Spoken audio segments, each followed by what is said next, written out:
Google and elsewhere inform, the first steam-powered boat was built, at least conceived, by a Marquis de Geoffroy. It was called Pyroscaith, the Greeks every time.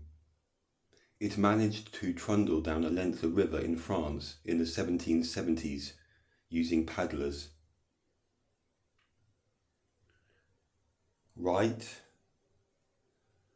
a blueprint for one of these early crossbreeds that kept sails as an option, still using mostly wood. It was the SS Savannah which made it across the Atlantic June 20th, 1819, followed by larger ships with multiple funnels like the SS Great Western 1838 and SS Archimedes. The screw propeller we are now familiar with today started getting used at this point.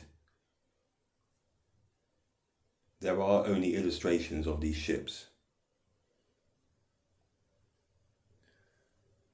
Below, an artist's take on searching for stowaways.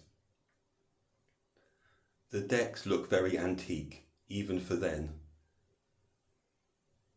A sign of being hijacked Tartarian transportation. The man on the right is using a naked candle flame. You'd think it would be a constant fire risk. You see the same attention to detail and elegance in the trains from this time. The Zeppelin timeline is no less questionable. Invented in 1874 and used extensively and successfully in over 1,500 commercial flights and by the military, yet written off forever because one of them, the LZ-129, blew up, probably intentionally, 6th of May 1937. The moment caught on camera, as with the Challenger rocket explosion, in an emotive broadcast. Left, the SS Great Eastern, 19,000 tons, of which there is a couple of photos of the shipyard working on a section. It had an all-iron double hull and bulkheads. As well as transporting immigrants, the Eastern was instrumental in laying out transatlantic cables, setting up the infrastructure for the modern world, which really needs to be understood from the Gleason's map perspective. The circular flight routes and jet streams for air travel. The powerful nations are in a block around the North Pole. So investors on both sides of the Atlantic were putting in millions, today's billions, in such projects. Another strange history, that of the German SS Normannia, 1890, destined to serve just 16 years before being scrapped, no reason given. It accommodated 1,298 passengers, including lavish saloon and living quarters and much artwork.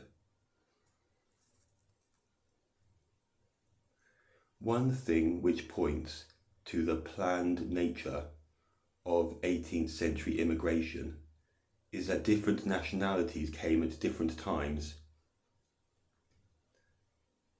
and the passages in the ships mentioned are owned by private companies. It must have been an extremely lucrative business in itself. In 1850, passage cost roughly £8. That's maybe over £500. Between 1820 and 1870, it was mostly Irish and German, while the diaspora out of Italy starts in 1880. As always, vague explanations of bad farming and poverty. More likely, or as a result of, the revolutionary period around 1860 and the unification of Italy. A conflict between the House of Bourbon and a volunteer rebel force. The people getting caught up in the politics, losing lives for being often forced to join a side. Their leader, Giuseppe Garibaldi, same spelling as the biscuit. They wore red, the colour of communist Russia and China, and all these bloodletting ideologies. The UK and France chose to support the insurrection with weapons, a sentiment of nationalism being promoted in a build-up to World War I. It is no surprise that people's situations did not improve once Garibaldi became dictator.